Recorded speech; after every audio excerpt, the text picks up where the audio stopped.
Hey everybody, welcome back to my channel. I'm AJ and this is Library of AJ. Today's video is going to be my January wrap up as well as my current February TBR. So let's get into it. So I read 5 books in January and none of them were 5 stars, but this year I'm trying to be a lot more intentional with my star ratings. Not that I wasn't any other year, but I was more willing to just give 4 and 5 stars out, kind of like candy, but I also don't read books or don't pick out books that I don't think I'm gonna like because 1, I don't want to review anything or read anything under a 3 star, and 2, I know my taste. I know if I'm not gonna like a book, so I just don't want to waste my time. Genuinely, I just don't think it's worth reading books or genres that I know that I'm not interested in, and things like that. And if you keep seeing me look down throughout the video, it's because I have my list and everything and all my notes listed on my paper right here. So the first book that I read in January was I Know Why the Caged Bird Sings, and I gave that 4 stars. I've talked a little bit about it in previous videos, but the only reason why I didn't give it 5 stars is just because it stopped abruptly, in my opinion. It just kind of ended right in the middle of something new happening, and it left me wanting more for sure. So like that was definitely good, but I just felt like it was unfinished, and I just felt like there was more, and I know there was more to the story, but I just felt like it was unfinished, and that's really the reason why. Other than that, I really enjoyed it. Just the tone and the way that Maya Angelou wrote her book and read it as well, because she narrated it and I listened to it as well as like read along with it. But the way that she just handled the book and handled her story was genuinely amazing, and I really did enjoy it. I'm probably going to look into her other books because I want to know what happened next. I want to know. The ending left me wanting more. But yeah, the reason why it was a 4 star was just because I just felt like it was just too soon to end, and I get it. It was already like 380 pages. So I get that she probably didn't want to rate it with a page count closer to the Count of Monte Cristo. So I can understand that for sure. But I just really enjoyed her writing, and I enjoyed the way that she told her life as a story and everything, and just the emotions and everything that happened with it, and writing detailed scenes and setting the scene and the emotion so well just really made me sad when it ended. Really, that's really it. But honestly, if I knew going into it that it was going to stop when she hit 16, I probably would have been closer to a 5 or like a 4.5. But like I said, I didn't know that going into it, so to me it just felt like it abruptly stopped, and she kind of just thought the story was over, or thought her story was over. So yeah, it definitely just made me feel like there was something missing to it. The next book that I read was The Tenant by Frida McFadden, and that was actually a book club book for the book club that my wife and I run here in North Carolina. That one was also a 4. It was pretty good. I've only read one other Frida McFadden book, and I'm pretty sure that was also like a 4, I think. I enjoy her writing. It's okay. It's a nice palate cleanser. They're quick reads, nothing too crazy, nothing too complex, you know what I mean? They all kind of follow the same formula, but I think, at least for me, that makes it enjoyable and kind of predictable, because I know, it's not going to be anything too deep or too complex or anything like that. Just makes it for quick, enjoyable read. I did listen to that one as well as read it because it was on Kindle Limited, but that made it a lot better because it was dual narrated, and I really enjoy that when it's a female main character and a male main character, being 2 point of views. I really enjoy having that dual narration. I think it really adds to it. But yeah, just like with every other Frida McFadden book, there was a twist at the end that I just felt wasn't necessary, and I felt like kind of made the story drop down, kind of disappointed me a little bit, to be honest. Honestly, if it wasn't for that, it would have been a 5, just because it was enjoyable. It was, it was keeping me on the edge of my seat. I was, pretty interested in it. I just felt like that kind of ruined the vibe of what she was going for, and I think it ruined the vibe of how the story was ending with the characters and where they were at. But yeah, like I said, it was still enjoyable. I still recommend reading it. It's just one of those, I think she tries too hard to like get one over on us kind of thing, and then sometimes that backfires. Like in my opinion, that's what happened with this, is she tried an extra plot twist, and then it ended up just kind of bringing it down rather than making it seem a little bit more crazier kind of thing. I don't know. I could be wrong, but that's just how it felt to me. The next one I read was Oceanarium, and I got that a couple years ago, I think on like a little Stuff My Kindle or Stuff My e-reader event. It was a novella. It was pretty quick. I rated it 1 star, and I just I was so disappointed. There was a huge shark on the front, And I love sharks, and most of you know that. And if you don't, well, now you do. And I went into it thinking, this is going to be a shark book. This is cool, you know, thinking maybe it's going to kind of give 47 meters down, kind of give Jaws, maybe Megalodon, you know, things like that, you know, Underwater Paris, things like that, whatever. No. It was so bad, so bad. And honestly, if it wasn't for the fact that it was a novella, I probably wouldn't have finished it. But I honestly finished it out of spite. I just wanted to know how many shark scenes we were going to get. And we got about 1.5. It felt super rushed. It just didn't make sense half the time on what was going on. And it was just one of those things, like there was this underwater like theme park situation, and the guy running it was doing it like illegally and everything. He was some billionaire who was trying to get money and, you know, all that kind of stuff, whatever. And the main character was a reporter, and she went down secretly with one of the like workers, and then they all ended up getting killed except for the reporter, of course. And then she's like running around this little theme park situation trying to figure out what's going on and who's doing what and what animal is what. And she saw the shark for like 2 seconds, maybe half a page worth, and then she booked it out of there to try to figure out what was going on and how to get back up to the surface level. And then nothing else for the entire time, nothing else. And then right at the end scene was she saw the shark as she was coming up in the submarine, breaking to the surface to like tell the police what happened and how, you know, she destroyed it, and she had the key to everything, and she had the explanation to everything because she's a reporter, and the guy gave it to her, and blah, blah, blah, blah. But yeah, literally 1.5 scenes, maybe a full page worth of shark mentions. So to me, it just felt misleading, and I didn't really care for that. It didn't really even go into anything beyond the surface, really. Ironically, it didn't really go into anything outside of just her running around and swimming around trying to escape the guy who was running it, who was trying to kill her. It was just no. Yeah, I finished it out of spite, honestly. I wouldn't recommend it, but you know, you might like it, who knows. Next book that I read was Pretty Vicious, and it was an arc, and I read it on my Kindle. It is available now. It's in paperback and it's on Kindle Unlimited. I rated that one a 4. It was Enemies to Lover. It was Dark Academia. I do believe it's the first book in, I'm not sure if it's going to be like a trilogy or a series. I don't remember exactly, but it is the first book. I really liked it. I didn't think it felt too rushed or anything like that. I'm not going to go too much into it just because it just got released. But yeah, I really enjoyed it. You know, it was pretty good. It was also dual point of views, which I really like, because I think that, especially with it being enemies to lovers and the world that it's set in is so, there's so many things going on. There's so many like unknowns for the female main character that, like, seeing everything and hearing everything from the male main character's point of view, we got to know more information that she didn't get to know, that he kept from her, whether that was to protect her or just because he didn't think she could handle that. But I really liked it. You know, I think it flowed very well. I do think that I would have liked it a little bit more if we could have gotten more from him in the present time. A lot of his stuff was flashbacks, which isn't a spoiler, but a lot of his stuff was flashbacks. And I just feel like that kind of almost should have made it like a prequel. I would have rather had all of that information in like a prequel novella or something, like leading up to him in today's time kind of situation, like meeting her and all that kind of stuff, and how their story kind of progresses and things like that. But I really enjoyed it. There are trigger warnings, so definitely check those. There is some spicy scenes in it, so, you know, definitely take that into account if that's not something that you're super into. New adult, you know, it's pretty good, and I'm very interested to see what's gonna happen next, because in my opinion, it left off as a cliffhanger, but a pretty good one. But yeah, I'm really excited to see what happens next. I'm not sure when the next one's coming out. We'll be signing up for that arc as well. Yeah, I'm really interested in seeing what happens next. I really liked it. You know, it was, you know, that was really it.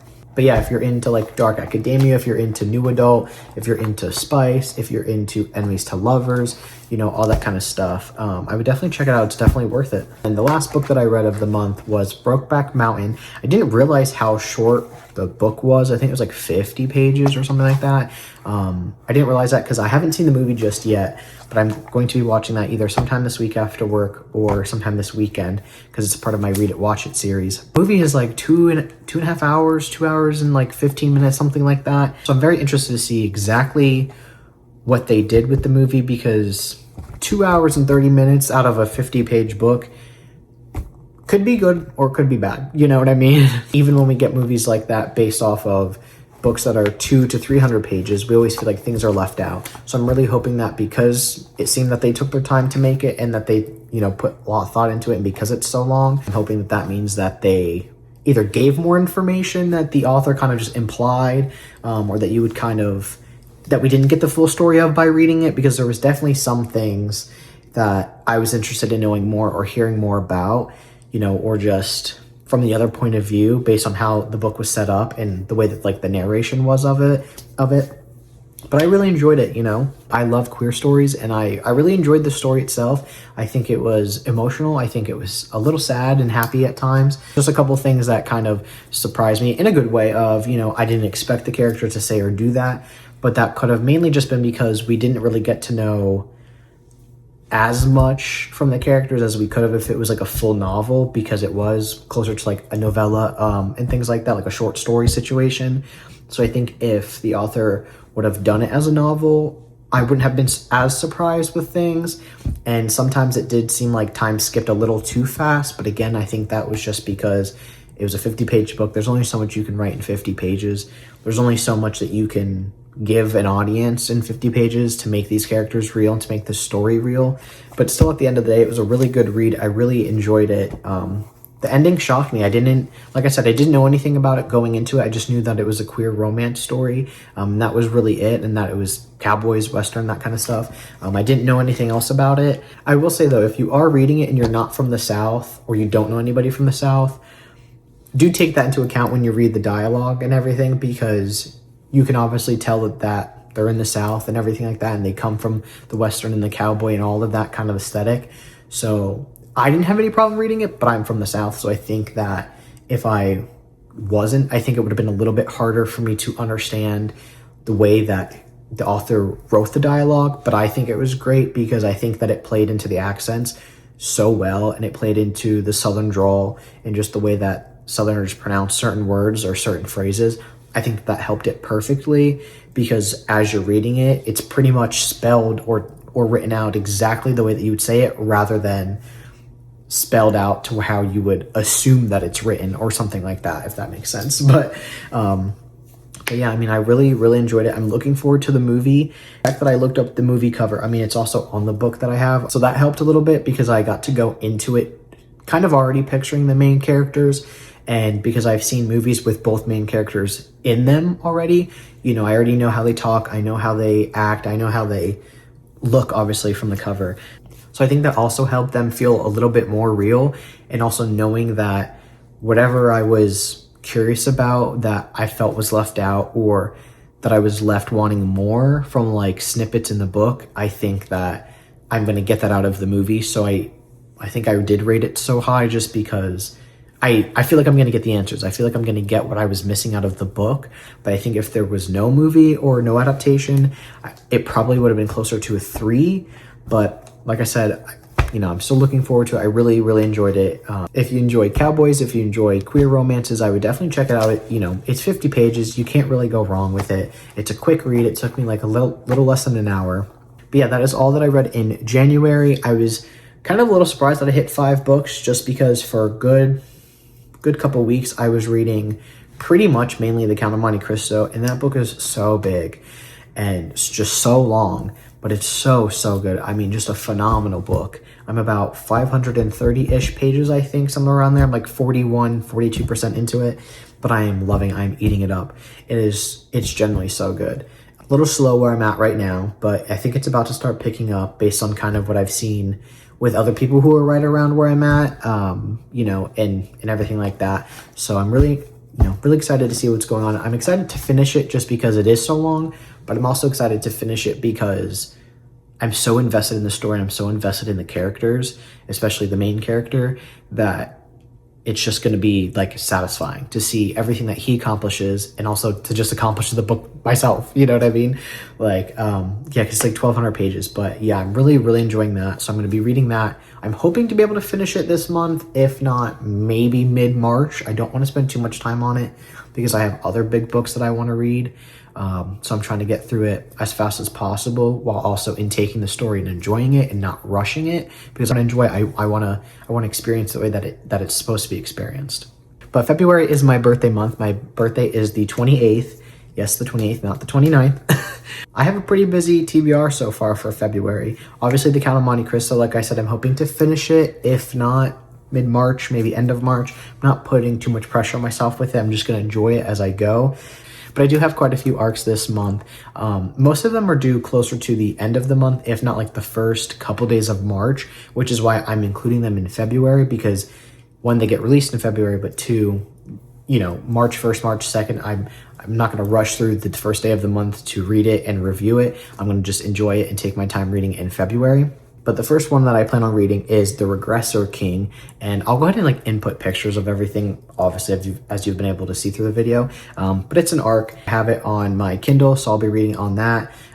I honestly don't remember signing up for that one specifically, but I got the approval email for it, so I think it must have been something that I signed up for either early January or like mid-December before I decided to ease up on the arcs for this year as a just overall, but I'm still excited for it. I read like the little blurb about it as it came in.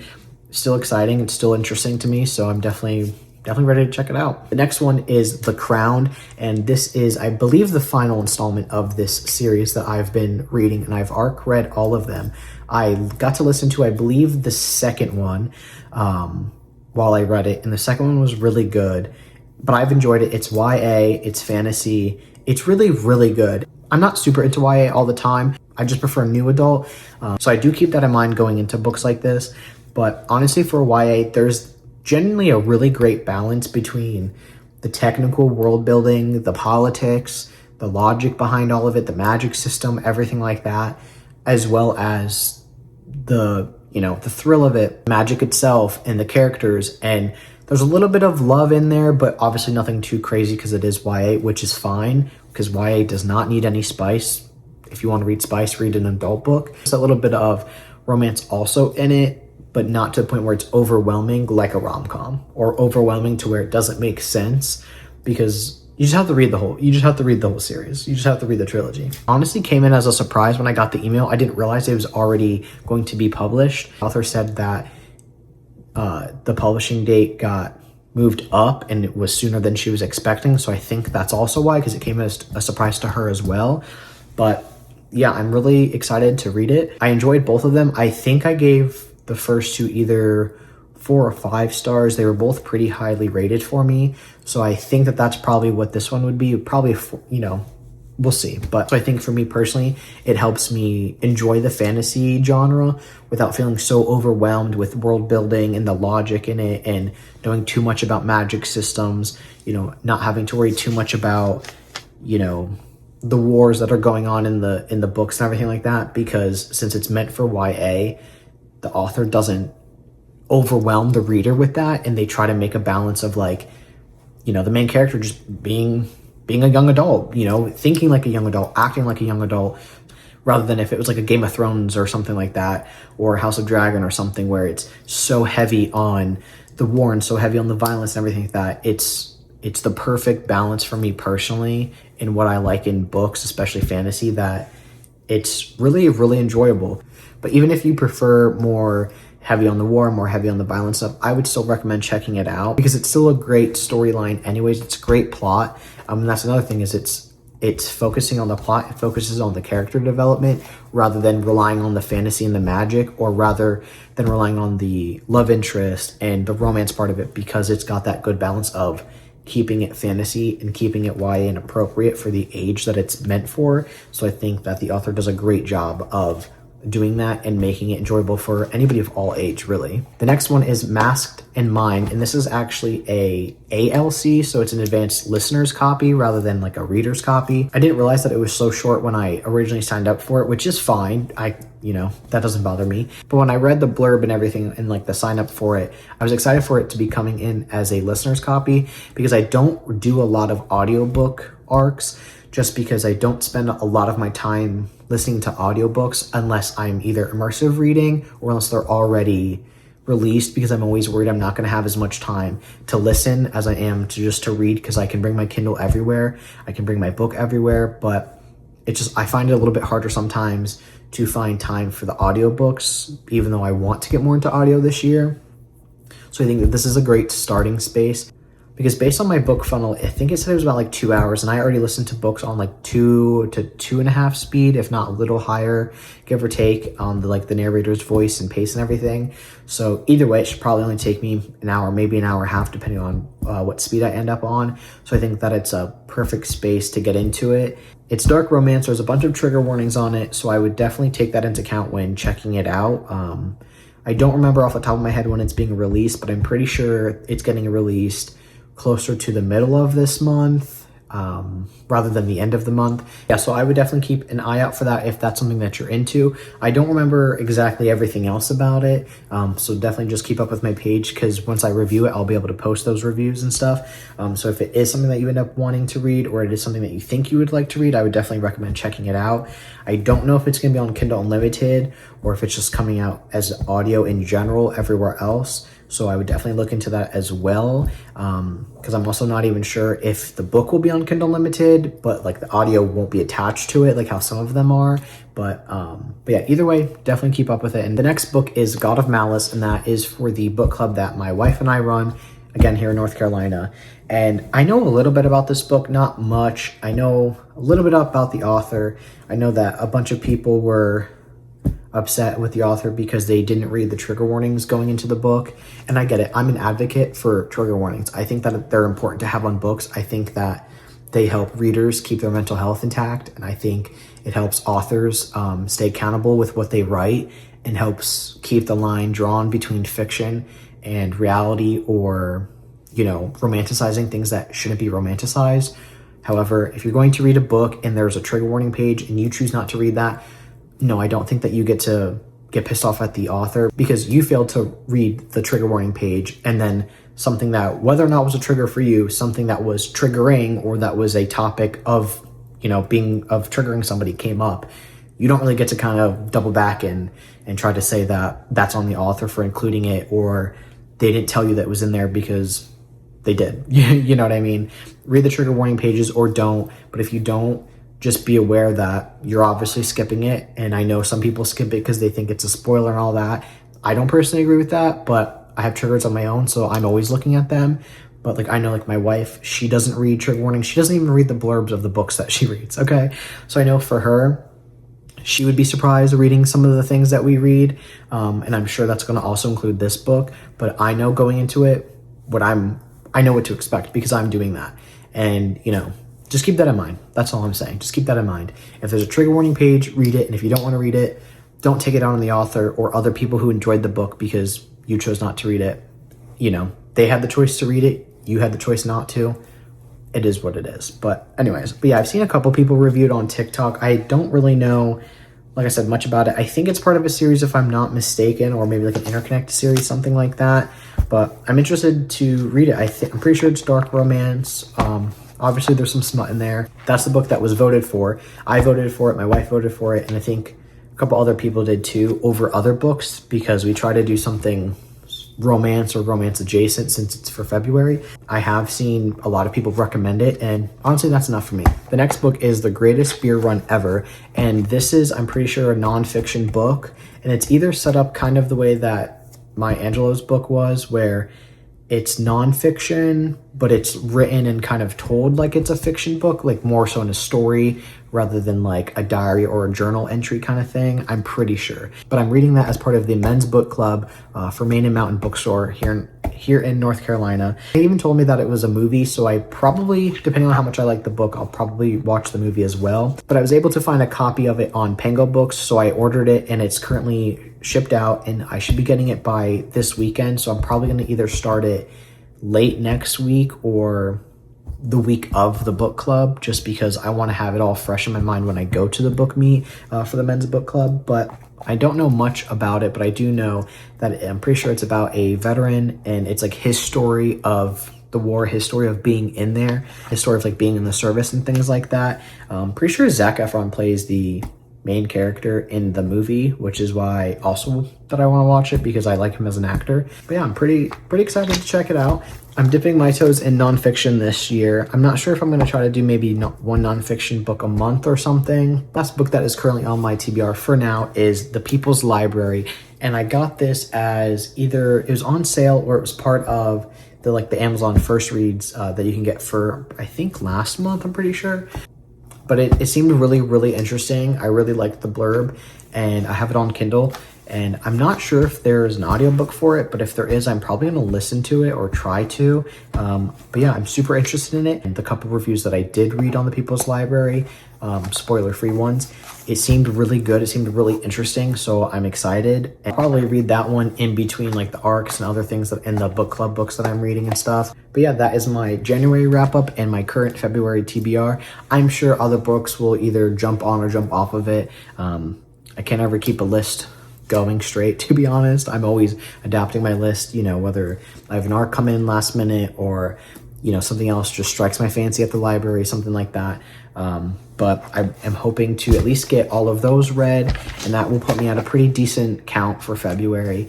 I'm trying not to overwhelm myself with how many books I read through the month. But yeah, I'm just trying to go into every book just with the intention of just enjoying it and not rushing it and just taking the story for what it is, you know, and all that kind of stuff. But yeah, I think I have a pretty good list for this month, you know. Like I said, I'll probably maybe try to add 1 or 2 more books closer to romance or romance adjacent, just because I'm a sucker for rom-coms. I'm a sucker for like Valentine's Day books, that kind of stuff. And I have a couple on my Kindle, like, you know, downloaded and ready to go anyways. I hope you enjoyed today's video, and, you know, feel free in the comments to let me know what you read in January, what your favorite book was, what your least favorite book was, what your most anticipated read for February is, or, you know, anything like that. If you have any Valentine's Day plans, anything like that. If your birthday's in February, shout out to you. Best month to have a birthday in. You know, yeah, just keep reading, keep enjoying the books, and I'll see you on the next one.